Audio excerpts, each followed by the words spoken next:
Hola y bienvenidos a través de la Biblia con Les Feldick. Un ganadero y agricultor de Oklahoma, Les Feldick, ha estado enseñando clases de Biblia al estilo casero durante 20 años en Iowa, Oklahoma y Texas. El estilo único de enseñanza bíblica de Les Feldick ha hecho que los libros de la Biblia cobren vida. Cuando les está enseñando, es tan interesante que la gente dice que el tiempo parece volar. Y ahora, aquí está Les Feldick. Está bien, una vez más estamos listos para continuar. Vamos a retomar justo donde lo dejamos en nuestro último programa, y ese fue el último versículo del libro de los Hechos. Así que Romanos 1:1 naturalmente sigue. Así que pueden ir buscando aquí en el estudio Romanos capítulo 1. Y una vez más nos gustaría invitar a nuestra audiencia de televisión a hacer lo que hacemos aquí. Tomen su libro, un bolígrafo y algunas notas. Sigue con nosotros. Compara las Escrituras con las Escrituras.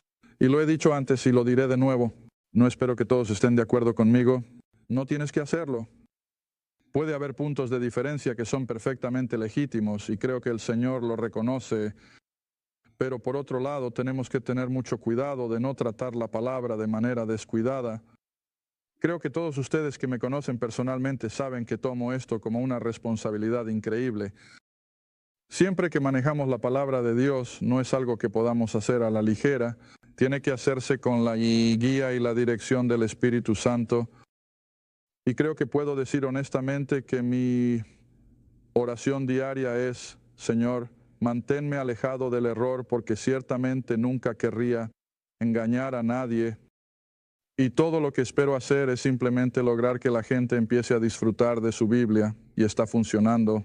Vaya, recibimos tantas cartas en ese sentido, que a pesar de que han estado en la iglesia toda su vida, ahora realmente están comenzando a entender y disfrutar de su propia Biblia. Y por supuesto, esto es lo que Dios pretendía. Sabes, he dicho a las clases aquí en Oklahoma una y otra vez que la Edad Media se llamó la Edad Media, ya sea que los historiadores se den cuenta o no, porque la palabra de Dios estaba encerrada en los monasterios y el hombre común nunca tuvo acceso a ella. Y por supuesto, eso era lo que los reformadores querían hacer, completamente cambiado. Querían que la palabra de Dios, como lo expresó un caballero, estuviera en manos de cada labrador en Inglaterra.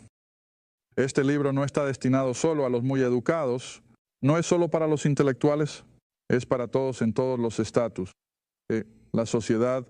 Y esto es lo que trato de hacer, llevarlo al nivel de incluso los niños pequeños, y aún así profundizar lo suficiente para que la gente pueda decir honestamente: bueno, vaya, esto es tan profundo, nunca me había dado cuenta antes. Y con suerte eso es lo que también estamos logrando. Está bien, de nuevo, nos gusta siempre recordar a la audiencia que todos estos están disponibles en video, o la mayoría de ellos ahora en la página impresa. Así que nos escribes o nos llamas y te enviaremos la información. Está bien, ahora como una introducción, entonces, a las cartas.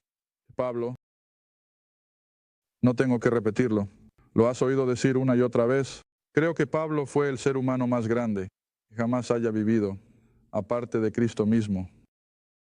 Creo que probablemente incluso eclipsa a Moisés por grande que fuera. Y mientras preparaba mis pensamientos para introducir el libro de Romanos, no pude evitar pensar en lo que Jesús dijo durante su ministerio terrenal, y te voy a pedir que te dirijas a eso. Regresa a Mateo capítulo 11. Y durante mucho tiempo este versículo fue un enigma para mí. Y de repente me di cuenta a qué se refería Jesús, y tiene todo el sentido del mundo. Y por supuesto eso es cierto para todas las Escrituras. A veces nos preguntamos, bueno, ¿qué nos está tratando de decir? Y de repente ahí está. ¿Sabes? Comparo el estudio de la Biblia o la comprensión de las Escrituras con la forma en que experimento las matemáticas. No soy un genio matemático. Cuando estaba en álgebra y esos cursos avanzados, tenía que esforzarme, pero lo que encontré cuando estaba haciendo algunos de estos problemas matemáticos era como algo que simplemente no podía superar. Era como una pared de cemento. Pero de repente se me abrió y no podías escribir lo suficientemente rápido. Y especialmente como en geometría y trigonometría y cosas así. Porque una vez que comienzas a ver cómo se despliegan esas fórmulas, una alimenta a la otra y no puedes escribir lo suficientemente rápido, pero hasta que llegué a ese punto era como una pared de piedra. Bueno, así es como a menudo puede ser la escritura. Podemos abordar una parte, pensamos, bueno, ¿qué está tratando de decir esto? Y les he dicho a las personas a lo largo de los años, no luches con eso, solo déjalo. Si por el momento y con el tiempo el Señor lo abrirá, está bien. Ahora, esto es lo que pasó con este versículo, Mateo 11, versículo 11. Jesús está hablando y dice, de cierto os digo, entre los nacidos de mujeres, no ha habido uno mayor que Juan el Bautista. Es una afirmación bastante fuerte, ¿no? Y del mismo Señor. Sin embargo, en otras palabras, ahora no te detengas ahí. Sin embargo, el que es el menor en el reino de los cielos es mayor que él o mayor que Juan. Ahora, ¿quién podría ser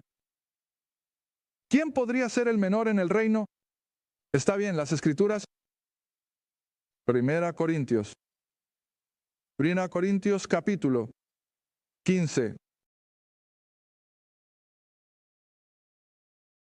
Y como dije en el último programa, recuerda que cada palabra que este hombre escribe está inspirada por el Espíritu Santo. No hay una sola palabra, ni siquiera un simple artículo escrito de la pluma de Pablo o de cualquiera de los otros escritores bíblicos que no son exactamente como Dios lo quería. Ahora, cuando los hombres han pasado por esto y usando números, como lo llaman, asignando un valor a cada letra, como lo hizo el idioma hebreo y como lo hizo el idioma griego, pueden probar numéricamente que estos temas principales de las escrituras encajan. Exactamente, numéricamente. Si quitas una palabra, se desmorona. Y así, siempre recuerda que cada palabra que este apóstol escribe es del Espíritu Santo, dictado o inspirado. No debería usar la palabra dictado, sino inspirado. Él movió, él escribió, inspirado. Está bien, 1 Corintios capítulo 15. Él acaba de mencionar el hecho de que Cristo había resucitado de entre los muertos. Este es el gran capítulo de la resurrección, recuerda. Y que fue visto en el versículo 6 por 500 hermanos a la vez, los cuales la mayor parte permanece hasta este tiempo presente. Es decir, cuando está escribiendo, después de eso fue visto por Santiago, y luego de todos los apóstoles. Eso, por supuesto, fue antes de su ascensión. Versículo 8, al final, también fue visto por mí como uno nacido fuera de tiempo. Ahora incluso tengo que detenerme ahí por un minuto porque pasará un buen tiempo antes de que lleguemos a Corintios. ¿Qué quiso decir Pablo cuando dijo, soy como uno que nació fuera? Tiempo. Bueno, él estaba hablando de sí mismo espiritualmente, como una madre a punto de dar a luz que ha perdido a su bebé. Era un prematuro o uno abortado. Fue un aborto espontáneo. Y eso es a lo que Pablo se refiere al hablar de sí mismo, que había llegado a la escena antes de tiempo, para la nación de Israel en su conjunto. Así que él fue esa muestra, que la nación de Israel un día será convertida de repente como él, lo fue en el camino a Damasco. Pero él estaba fuera de lugar, él fue un aborto, él había llegado antes de tiempo. Tienes la imagen, veo cabezas asintiendo y eso siempre me hace gracia. Está bien. Así que esto es lo que quiere decir cuando dice, soy como uno que nació antes de tiempo, porque la nación de Israel todavía va a experimentar lo que Pablo experimentó, pero él es la muestra que llegó estos 1900 y tantos años por delante. Está bien, eso no es lo que tenía pensado decirte. El versículo 9 es donde quería que lo vieras. Ahora, recuerda lo que dijo Jesús. No obstante, el que es el más pequeño en el reino de los cielos será mayor que Juan. Está bien, ahora mira lo que dice la Escritura.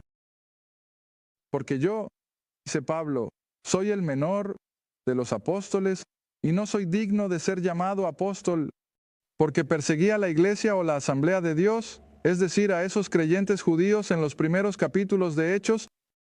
Está bien, otro versículo, Efesios, capítulo 3.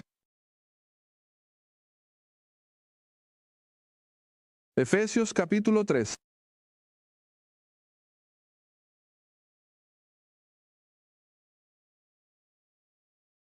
Y bajamos hasta el versículo 8. Efesios capítulo 3.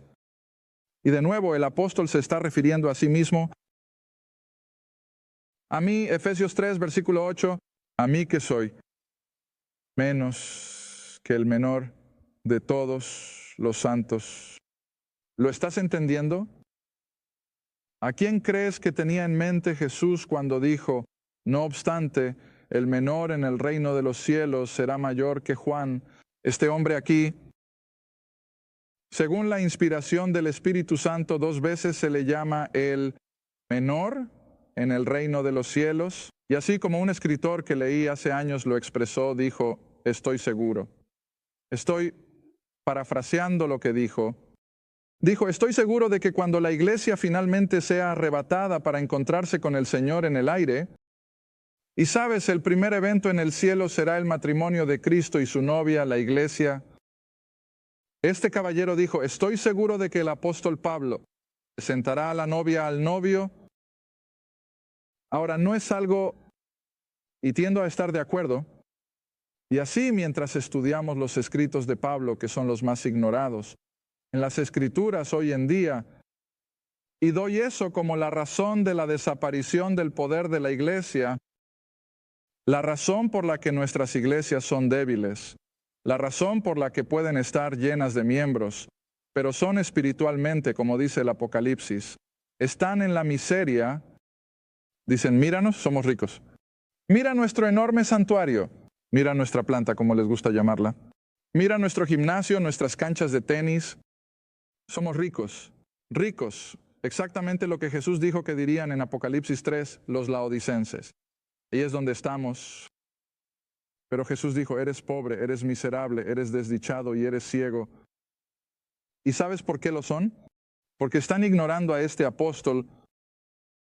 ¿Cuántas veces la gente de mi clase ha dicho que todo lo que escuchamos desde nuestro púlpito son Mateo, Marcos, Lucas y Juan? Eso es escritura, lo sé. Pero aún así, ves, no están en la porción de las escrituras que la iglesia necesita hoy. Están ignorando la misma base de nuestra fe y luego se preguntan por qué todo se está desmoronando espiritualmente. O no materialmente, sino espiritualmente. Está bien, así que comienzas aquí en el capítulo 1, versículo 1. Este menor de los apóstoles, según su propia descripción, ahora de vuelta. En Romanos siempre tiene que defender su apostolado. Y no es de extrañar, porque después de todo había estado empapado en el judaísmo. Él era un fariseo de los fariseos de la tribu de Benjamín. Creo que era miembro del Sanedrín, era un judío entre los judíos.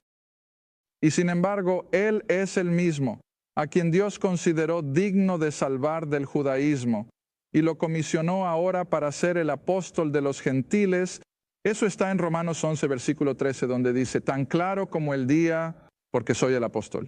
Los gentiles, y de nuevo, muy pocas personas ven ese versículo, pero es escritura. Es lo que Dios ha dicho, que este hombre es el apóstol de los gentiles.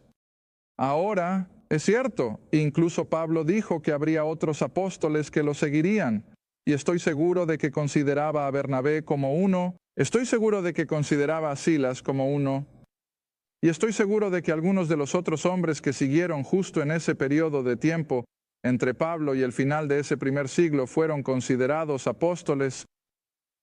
Pero en lo que respecta a la escritura de este libro, solo hay un apóstol de los gentiles y ese es Pablo. Sus cartas y solo sus cartas están dirigidas a la iglesia y cualquier buen comentario señalará eso, que este hombre siempre se dirige al creyente de gracia por la fe sola. Y así aquí de nuevo comienza esta tremenda epístola escrita a los gentiles en el mismo centro del Imperio Romano. Y comienza diciendo Pablo, un siervo. Ahora, la palabra siervo en griego es mucho más fuerte que nuestra palabra siervo. ¿Qué era realmente? Era un esclavo de por vida, ¿ves? Y así, en tantas palabras, está diciendo Pablo, un esclavo de por vida de Jesucristo llamado a ser apóstol, separado para el Evangelio de Dios. Ahora voy a mencionar todas estas cosas que destacan las diferencias entre las epístolas de Pablo y gran parte del resto de las Escrituras, porque, como he señalado una y otra vez, quieres recordar eso. Todo desde Génesis 12 hasta las epístolas de Pablo fue dirigido principalmente, si no exclusivamente, al judío, y especialmente porque estaba bajo la ley. Pero mira, este hombre fue comisionado de inmediato en su conversión en Damasco, cuando Dios le dijo a Ananías: voy a enviar a este hombre, Ejos. Entonces, ¿a qué pueblo? El gentil. Y luego, por supuesto, lo llevó al desierto, le dio sus revelaciones, que como vimos en nuestro último programa, Pablo se refiere entonces en Gálatas capítulo 1. ¿Cómo es eso? ¿Por revelación? Dios le dio a conocer a este hombre todas estas cosas que ahora van a salir de su pluma y que no encontrarás en ningún otro lugar de toda esta Biblia. La pluma de Pablo también dice: toda escritura es inspirada por Dios, todo, principio a fin. No solo la suya, toda. Y todo es provechoso. Todo es bueno para cada uno de nosotros, así como cualquier otra persona que haya vivido antes o después de nosotros. Y así Pablo nunca se eleva a sí mismo como el único al que debemos prestar atención. Pero aún así, él presenta tantas doctrinas que no encontrarás en ningún otro lugar de las Escrituras, que nos conviene dedicar la mejor parte de nuestro tiempo. Entonces, en las epístolas de Pablo, y desde ese embudo, de un lado a otro, a lo largo de todas las demás Escrituras, solo tuve un pensamiento y se me fue, pero de todos modos regresa conmigo, si puedes, un momento a Gálatas capítulo 1 otra vez.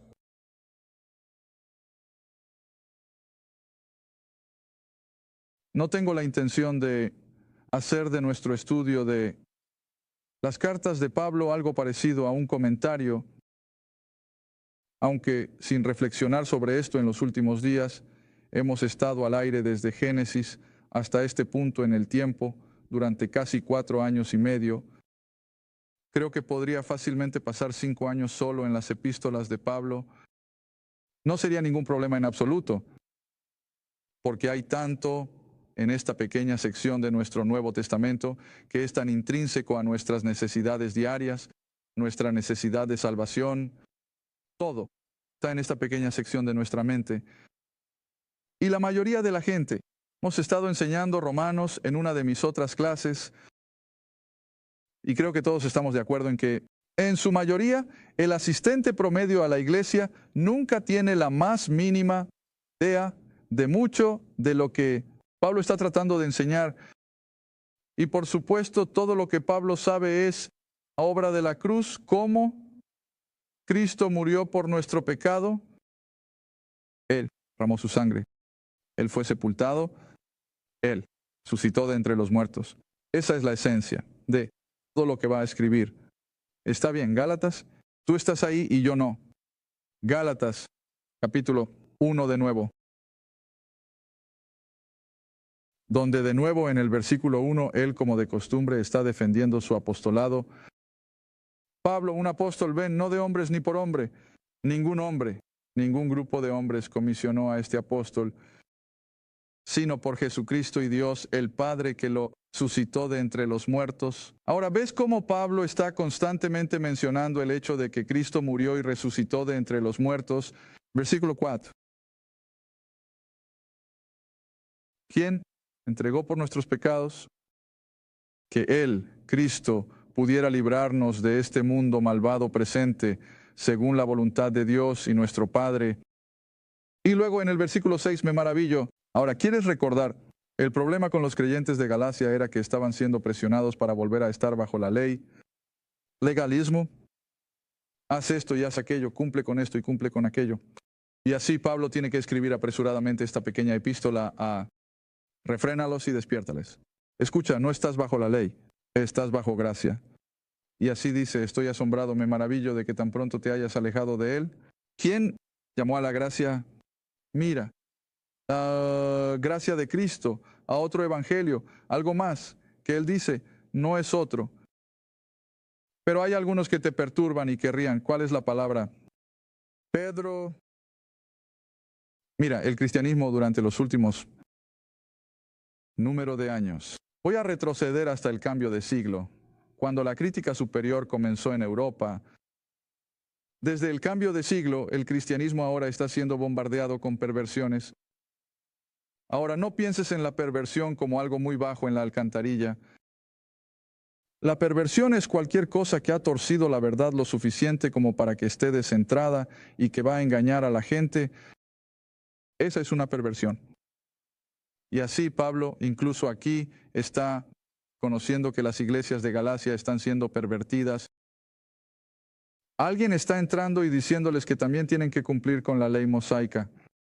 Y era una perversión. Entonces el versículo 8, pero él dice, aunque seamos un ángel del cielo, predicar cualquier otro evangelio que les predique a ustedes que no sea el que hemos predicado, sea anatema. Ahora, escucha, eso es un lenguaje poderoso. Me estremezco, y lo digo con amabilidad, me estremezco al pensar en el final de alguien que toma este evangelio y lo pervierte. No me atrevería a decir en televisión lo que normalmente les digo a mis clases, pero escucha, si estuviera detrás del púlpito sagrado y si tuviera alguna pista de que estaba engañando, esas varias cientos o 7,000 personas, sé que no podría dormir por la noche, porque es una responsabilidad increíble cuando tomas el destino eterno de las personas y los lleven a la deriva de manera frívola. Te voy a dar una ilustración y nadie puede ponerle nombres porque las partes ya no están y ni siquiera saben a dónde han ido. Una vez un querido hermano dijo, ¿sabes? Él dijo, el miércoles por la noche nuestro pastor enseña y predica casi. De la misma manera que tú lo haces, él dijo, no puedo ver tanta diferencia. Así que él dijo, una vez le pregunté, ¿por qué no predicas así el domingo por la mañana? Y él dijo, no me atrevo. Y ya sabes, no puedo sacarme eso de la cabeza. Nunca podría estar frente a la gente y darles cosas, sopa, darles algo que les va a hacer cosquillas en los oídos. Sopa. Y solo darles algo que les va a hacer cosquillas en los oídos porque tengo miedo de las consecuencias. Pero mira, eso es lo que la gente está haciendo. Tienen miedo de darle a la gente la verdad. Tienen miedo de perder a ese gran donante. Tienen miedo de que algunas personas se sientan un poco descontentas con él. Y escucha, Pablo dice que no le tenía miedo a nadie. A él no le importaba lo que nadie pensara de él. Oh, él amaba a todos. Él amaba a sus judíos. Él amaba a los romanos. Pero no iba a retroceder en predicar y declarar su evangelio porque sabía las consecuencias. Está bien, ahora sigue leyendo. Verso 9, como dijimos antes, así que lo digo ahora de nuevo. Eso, si acaso. Ahora la palabra hombre está en cursiva, así que no está en el original. Ha sido añadido por los traductores, así que él dice, si alguien les predica un evangelio diferente al que han recibido, que sea maldito. Oye, ahora eso es un lenguaje fuerte. Entonces, verso 10, persuado a los hombres o a Dios, busco placer a los hombres. Si todavía busco complacer a los hombres, entonces no sería un esclavo de Cristo. Porque mira, cuando predicas o enseñas la palabra de Dios, no vas a hacer que todos sean tus mejores amigos. Simplemente no va a suceder. Y por esa misma razón, ves, Pablo pasó por todas las pruebas y tribulaciones que enumera más adelante en sus cartas. Encarcelado, golpeado, hambriento, naufragado, todo por el bien del Evangelio. Y no solo los efectos de los hombres, sino los poderes satánicos. Y no pienses ni por un minuto que no es real. Y para cada uno de nosotros, ya sabes, mientras defendemos la palabra de Dios, vamos a sentir estas fuerzas opuestas. pero no lo hacemos para complacer a los hombres. Lo hacemos para complacer a Dios. Está bien, ahora entonces sigamos rápidamente. Versículos a los que nos referimos en nuestro último programa. El evangelio que se me predica, verso 11, no es según los hombres, porque ni lo recibí de hombre ni me fue enseñado. Pero por la revelación o el descubrimiento del tenía que ser el Señor ascendido. Mira, ahí es donde ha estado Cristo ahora. Y así, cuando tiene estas revelaciones, es del Señor que ahora está en el cielo y le está revelando estas verdades a este hombre para que las pueda transmitir, especialmente a los gentiles. Está bien, verso 15. Cuando le agradó a Dios que me separó del vientre de mi madre y me llamó por su gracia. ¿Ves eso? Gracia de Dios, que está más allá de nuestra comprensión. Estaba más allá de la comprensión de Pablo. ¿Por qué quería él, como se llamó a sí mismo, el menor de todos, ser el más grande? Bueno, Pablo será el primero en decirnos sobre la gracia de Dios. La gracia de Dios. ¿Ves eso? Está bien. Versículo 16, para revelar a su Hijo en mí, para que yo lo predique entre los gentiles. Inmediatamente, no consulté con carne y sangre, ni subí a Jerusalén a los que eran apóstoles antes que yo, sino que fui a Arabia. Ahora, cubrimos eso hace varias semanas, pero ¿ves lo que Pablo está enfatizando? Lo natural, lo normal que un ser humano haría después de tener esa tremenda experiencia en el camino a Damasco, sería regresar rápidamente a Jerusalén. Busca a Pedro y a los 11 y dile, ahora miren chicos, pónganme al tanto. ¿Estuviste con el Señor durante 3 años? ¿Lo conocías de principio a fin? Dime todo porque se supone que debo llevar esto a los gentiles. Pero él hace hincapié en eso. ¿No lo hizo? ¿Por qué no? Bueno, como he dicho antes y lo diré de nuevo porque ves, Dios quería distanciar a Pablo de los 12.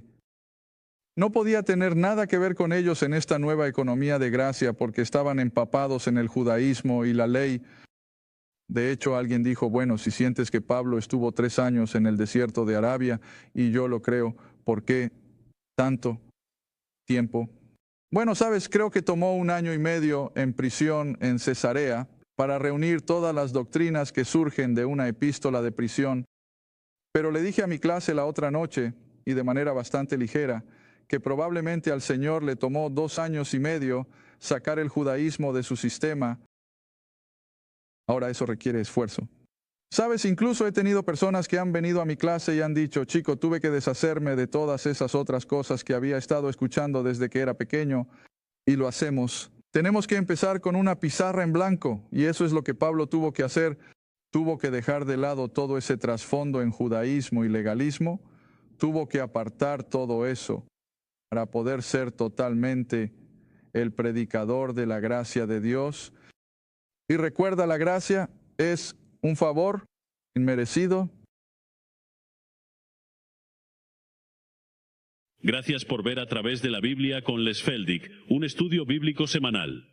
Si deseas más información sobre los ministerios Les Feldick, un estudio bíblico en tu área, o sobre este programa, escribe a Les Feldick Ministries, Ruta Key 1, Caja 760, Quinta, Oklahoma 73452.